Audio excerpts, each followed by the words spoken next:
Social media open ಮಾಡಿದ್ರೆ ಸಾಕು ಬರೀ ಸುಳ್ಸುದ್ದಿ ಕಂಟೆಂಟ್ ಕ್ರಿಯೇಟ್ ಗೋಸ್ಕರ ಬರೀ ಸುಳ್ಸುದ್ದಿಯನ್ನೇ ಹಬ್ಬಿಸ್ತಾ ಇದ್ದಾರೆ. ಇದೀಗ ನಟಿ ಹಾಗೂ ಆಂಕರ್ ಅನುಪಮಾ ಗೌಡ ಅವರು ತನ್ನ ಗೆಳೆಯನ ಜೊತೆಗೆ ನಿಶ್ಚಿತಾರ್ಥ ಆಗ್ತಿದ್ದಾರೆ ಎನ್ನುವಂತಹ ಸುಳ್ಳು ಸುದ್ದಿಯನ್ನ ಕೂಡ ಕೆಲವೊಂದು ಸೋಷಿಯಲ್ ಮೀಡಿಯಾದವರು ಅಪ್ಲೋಡ್ ಮಾಡಿದ್ರು.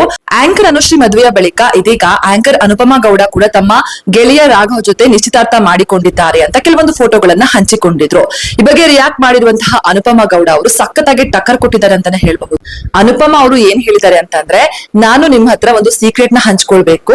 ನಂದು ಎಂಗೇಜ್ಮೆಂಟ್ ಆಗಿದೆ, ಆದ್ರೆ ಆ ಎಂಗೇಜ್ಮೆಂಟ್ ನಲ್ಲಿ ನನಗೆ ಪಾಲ್ಗೊಳ್ಳೋದಕ್ಕೆ ಆಗಿಲ್ಲ.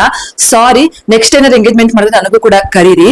ಹಾಗೇನೆ ಇದೀಗ AI ಕಾಲ ಬಂದಿದೆ, ಅಟ್ ಲೀಸ್ಟ್ ಒಂದು ಉಂಗ್ರ ತೋರ್ಸೋ ಅಂತ ಇಮೇಜ್ ಆದ್ರೂ ಹಾಕ್ಬೇಕಲ್ವಾ, ಅವಾಗಾದ್ರೂ ಎಂಗೇಜ್ಮೆಂಟ್ ಗೆ ಒಂದು ಕಳೆ ಬರ್ತಾ ಇತ್ತು ಅಂತ ಹೇಳಿದ್ರೆ. ಈ ಮೂಲಕ ಅನುಪಮಾ ಅವ್ರು ಏನ್ ಹೇಳಿದಾರೆ ಅಂತಂದ್ರೆ, ನನಗೆ ಯಾವುದೇ ರೀತಿ ಎಂಗೇಜ್ಮೆಂಟ್ ಆಗಿಲ್ಲ, ಜಸ್ಟ್ ಅವರು ಗೆಳೆಯನಷ್ಟೇ. ಗೆಳೆಯನೊಂದಿಗಿನ ಫೋಟೋವನ್ನ ಹಂಚಿಕೊಂಡಿದ್ದಕ್ಕಾಗಿ ಕೆಲವೊಂದಿಷ್ಟು ಜನ ಸುಳ್ಳು ಸುದ್ದಿಯನ್ನ ಹಬ್ಬಿಸಿದ್ದಾರೆ, ಎಂಗೇಜ್ಮೆಂಟ್ ಆಗಿದೆ ಅಂತ. ಇನ್ ಮುಂದೆ ಯಾರು ಕೂಡ ಈ ರೀತಿ ಮಾಡಬೇಡಿ ಅಂತ ಅನುಪಮಾ ಅವರು ಖಡಕ್ ಎಚ್ಚರಿಕೆ ಕೂಡ ಕೊಟ್ಟಿದ್ದಾರೆ. ಸುಮ್ನೆ ಕಂಟೆಂಟ್ ಬೇಕು, ವ್ಯೂಸ್ ಬೇಕು ಅಂತ ಒಬ್ರು ಜೀವನದ ಬಗ್ಗೆ ಸುಳ್ಳು ಸುದ್ದಿಯನ್ನ ಹಬ್ಸೋದಕ್ಕೆ ಹೋಗ್ಬೇಡಿ. ಯಾಕಂತಂದ್ರೆ ಅವ್ರಿಗೆ ತುಂಬಾ ಎಫೆಕ್ಟ್ ಆಗುತ್ತೆ.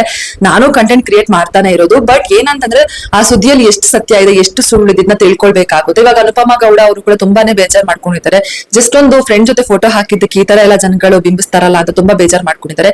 ಸೊ ಈ ರೀತಿ ಅನುಪಮಾ ಗೌಡ ಅಂತಲ್ಲ, ಯಾರಿಗೂ ಕೂಡ ಈ ರೀತಿ ಮಾಡೋದಕ್ಕೆ ಹೋಗ್ಬೇಡಿ. ಸತ್ಯ ಇದ್ರೆ ಮಾತ್ರ ಆ ಸುದ್ದಿಯನ್ನ ಹಾಕಿ ಅಂತ ನಾನ್ ಕೇಳ್ಕೊಳ್ತೀನಿ.